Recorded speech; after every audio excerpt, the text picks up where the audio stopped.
हैं कि सफलता को कभी सिर नहीं चढ़ाना चाहिए, क्योंकि किस्मत जब पलटी मारती है तो संभलने तक का मौका नहीं मिलता। फिल्म आशिकी के एक्टर राहुल रॉय को कौन नहीं जानता, जिसने अपनी डेब्यू फिल्म से ही आमिर खान, शाहरुख खान और सलमान खान के पूरे फिल्मी कैरियर को हिला दिया था और लोगों ने उन्हें देखकर कहा था कि ना कोई दूसरा राहुल रॉय हुआ है और ना कभी होगा। पहली ही फिल्म से उसने वह सफलता देखी कि पूरे 1 साल तक सिर्फ उसकी फिल्म के गानों को लोगों ने रिपीट पर बजाया और उसे आशिकी बॉय कहा जाने लगा। उन्हें एक साथ 60 फिल्मों का ऑफर मिला, लेकिन ऐसा क्या हुआ कि रातों रात उसका स्टारडम आसमान से जमीन पर आ गया। क्यों? जिसने उसे हीरो बनाया उसी ने उसे जीरो भी बना दिया। क्यों? खुद की मां के साथ उनके संबंधों की अफवाहें उड़ी और लोगों ने उन्हें इंसानियत के नाम पर कलंक तक कह दिया था। जानेंगे और भी बहुत कुछ, तो चलिए शुरू करते हैं। राहुल रॉय का जन्म 9 फरवरी 1968 को बंबई में हुआ था। उनके पिता का नाम दीपक रॉय और मां का नाम इंदिरा रॉय था। उनकी मां मैगजीन में आर्टिकल लिखा करती थी। राहुल रॉय की बचपन से फिल्मों में तो कुछ खास दिलचस्पी नहीं थी, लेकिन वह एक मॉडल बनना चाहते थे। अपने कॉलेज के दिनों से ही उन्होंने पढ़ाई को बीच में छोड़ दिया और मॉडलिंग में अपना कैरियर बनाने के लिए वह निकल पड़ी। उनकी मां ने उन दिनों एक आर्टिकल लिखा जो रातों रात वायरल हो गया और हर किसी ने उस आर्टिकल की तारीफ की।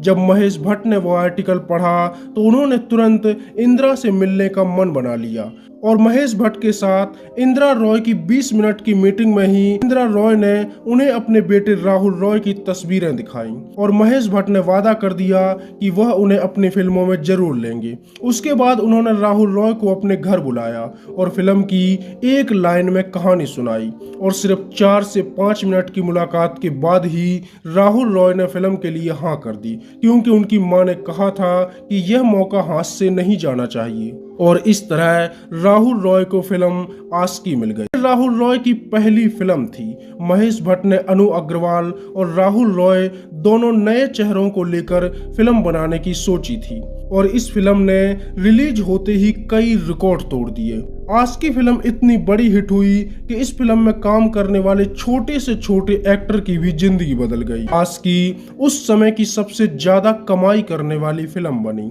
राहुल रॉय जैसे ही हाथ में गिटार लिए हुए सांसों की जरूरत है जैसे जिंदगी के लिए बस एक सनम चाहिए गाते हुए पर्दे पर आए तो लोगों ने सिक्के बरसाना शुरू कर दिया और वो लोगों के दिलों में बसते चले गए।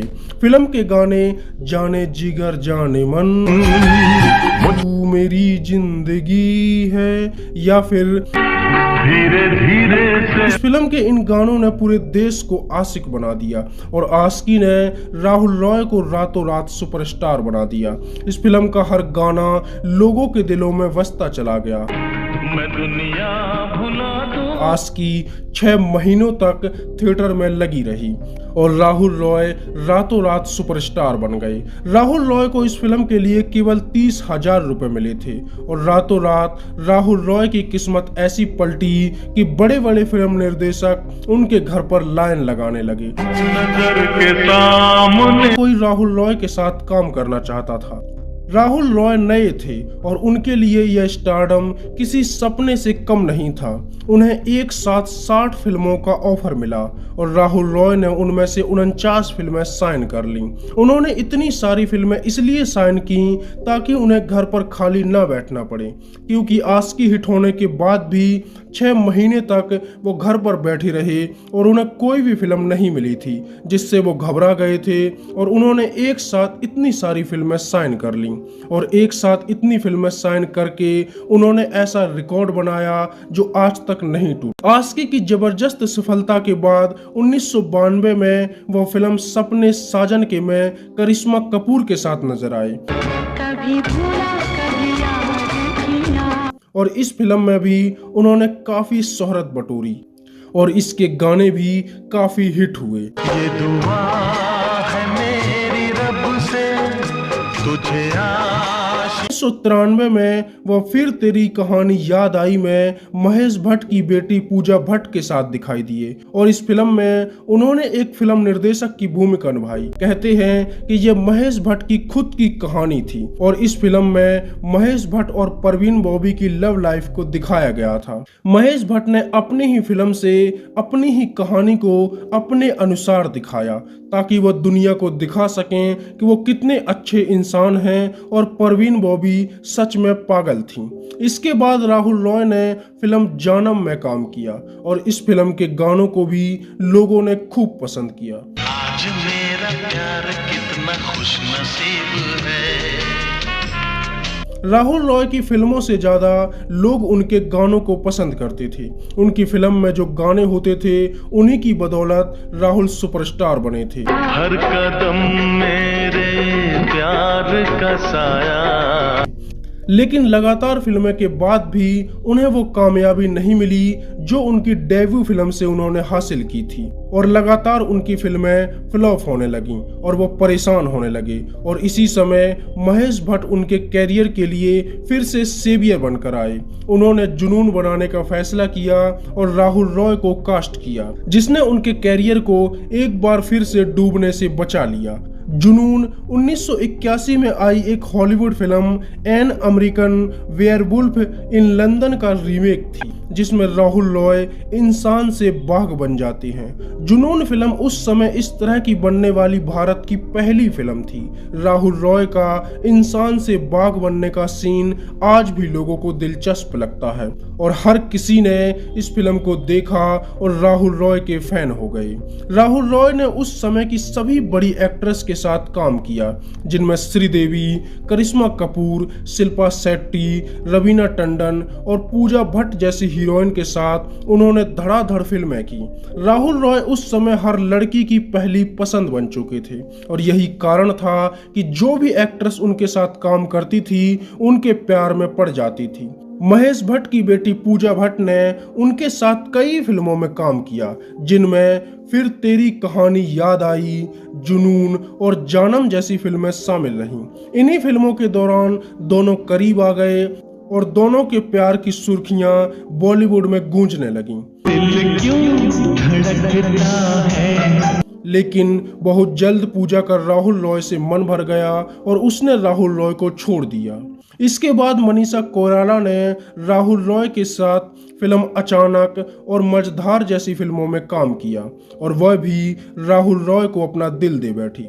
मनीषा उस समय ऐसी हीरोइन थी जो हर फिल्म में अपने हीरो के प्यार में पड़ जाती थी सागर से गहरा है प्यार। और बहुत जल्द उससे ऊब भी जाती थी और यही कारण रहा कि बहुत जल्द राहुल रॉय से भी वो दूर हो गईं।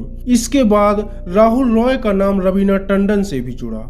मॉडल से हीरोइन बनी सुमन रंगनाथम के साथ भी राहुल रॉय का लंबा रिलेशनशिप चला, लेकिन आखिर में यहाँ भी राहुल रॉय की किस्मत ने उनका साथ नहीं दिया और इनके साथ भी उनका ब्रेकअप हो गया और राहुल रॉय लव लाइफ और फिल्मी कैरियर दोनों में फेल होने लगे। किसी से कोई प्यार न करे। रातों रात सुपरस्टार बनने के बाद भी अचानक से वो अर्श से फर्श पर आ गए और उनकी एक के बाद एक फिल्में फ्लॉप होने लगीं और धीरे धीरे राहुल रॉय बर्बाद होने लगे। उनके बर्बाद होने के पीछे भी कई कारण थे। नंबर 1, पहली फिल्म सुपरहिट होने के बाद उन्हें एक साथ 60 फिल्में ऑफर हुई थीं। उन्होंने उनमें से 49 फिल्में साइन कर लीं और वो एक साथ 3 फिल्मों की शूटिंग करने लगे, जिसका असर यह हुआ कि उनकी तबीयत खराब रहने लगी और मजबूर होकर उन्होंने 23 फिल्में छोड़ दी, जिससे डायरेक्टर उनसे नाराज हो गए और उन्होंने राहुल रॉय के साथ कभी काम ना करने की कसम खा ली। और वहीं दूसरी ओर उनकी लगातार 25 फिल्में फ्लॉप हो गईं और उन्हें काम मिलना बंद हो गया। जल्दबाजी में फैसला लेना और हड़बड़ी में फिल्में साइन करना उनकी सबसे बड़ी गलती सिद्ध हुआ और जिसके चलते वो बर्बाद हो गए। नंबर 2, कहते हैं कि यश चोपड़ा ने उनकी फिल्म जुनून देखने के बाद उन्हीं को ध्यान में रखकर फिल्म डर की कहानी लिखी थी और वो चाहते थे कि इस फिल्म में सनकी विलन का किरदार राहुल रॉय ही निभाएं। लेकिन जब उन्होंने राहुल रॉय को फिल्म की कहानी सुनाई तो राहुल रॉय ने फिल्म करने से मना कर दिया और बाद में शाहरुख खान ने इस किरदार को निभाया और यह किरदार कल्ट बन गया। राहुल रॉय को बाद में इस बात का अफसोस हुआ कि अगर वो फिल्म डर कर लेते तो उनका कैरियर बच सकता था। और 3, एक फिल्म की शूटिंग के दौरान उनके साथ एक एक्सीडेंट हो गया। राहुल रॉय ने शराब पीकर एक आदमी के साथ खूब मारपीट की और अपनी गाड़ी से उसे कुचल दिया। उसकी हड्डियां टूट गईं और उस आदमी ने राहुल रॉय पर केस कर दिया और राहुल रॉय बुरी तरह से फंस गए। इस घटना के बाद राहुल रॉय की इमेज पर बहुत बुरा असर पड़ा और लोग उन्हें नापसंद करने लगे। नंबर 4, वह एक बार अपने दोस्तों के साथ पार्टी करने के लिए एक रेस्टोरेंट में गए थे। वहां उनकी मां भी अपने कुछ दोस्तों के साथ पहुंची थी। उन्होंने राहुल रॉय से साथ में डांस करने के लिए कहा। दोनों ने साथ में कपल डांस किया और शराब के नशे में धुत होकर वे शुद्ध पार्टी का मजा लेते रहे। इसके अगले ही दिन अखबार में खबर छप गई कि राहुल रॉय किसी उम्र दराज महिला के साथ रिलेशनशिप में हैं और वो दोनों एक साथ डांस करते हुए नजर आए।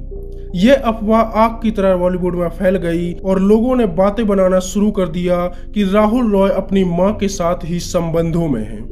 इस पर राहुल रॉय ने नाराजगी जाहिर की और उन्होंने कहा था कि लोगों को कम से कम यह कंफर्म कर लेना चाहिए कि वो महिला कौन है। लेकिन उनके बयान से पहले ही यह खबर आग की तरह बॉलीवुड में फैल गई थी और इसका उनकी इमेज पर काफी बुरा असर पड़ा और लोगों ने उन्हें बुरे परवरिश का बुरा नतीजा तक कह दिया था और धीरे धीरे लोग उन्हें नापसंद करने लगे। नंबर 5, फिल्मों में अपना कैरियर ठीक ठाक ना चलते देखकर उन्होंने शादी करने का फैसला किया। इसके बाद सन 1998 में राहुल रॉय की मुलाकात राजलक्ष्मी खानविलकर से हुई, जिसके बाद 2000 में ही उन्होंने शादी कर ली और शादी के बाद वो ऑस्ट्रेलिया चले गए। इस वजह से बॉलीवुड में बने रहना उनके लिए थोड़ा मुश्किल हो गया और जो थोड़ा बहुत उन्हें काम मिल रहा था वह भी बंद हो गया और वो बॉलीवुड से एकदम दूर हो गए। इसके बाद राहुल रॉय ने फिल्म निर्माण में कदम रखा और उन्होंने अपनी खुद की कंपनी बनाई, राहुल रॉय प्रोडक्शन। 25 नवंबर 2011 को उन्होंने ऐलान नाम से अपनी पहली एक फिल्म रिलीज भी की थी, लेकिन उनकी यह कंपनी डूब गई और वह पूरी तरह से बर्बाद हो गए। शादी के 14 साल बाद उनकी पत्नी ने भी उन्हें छोड़ दिया और दोनों ने तलाक ले लिया। उनकी शादी भी टूट गई और उनकी पत्नी ने उन्हें छोड़कर उनसे तलाक मांग लिया और इस तरह उनकी शादी भी नहीं चली।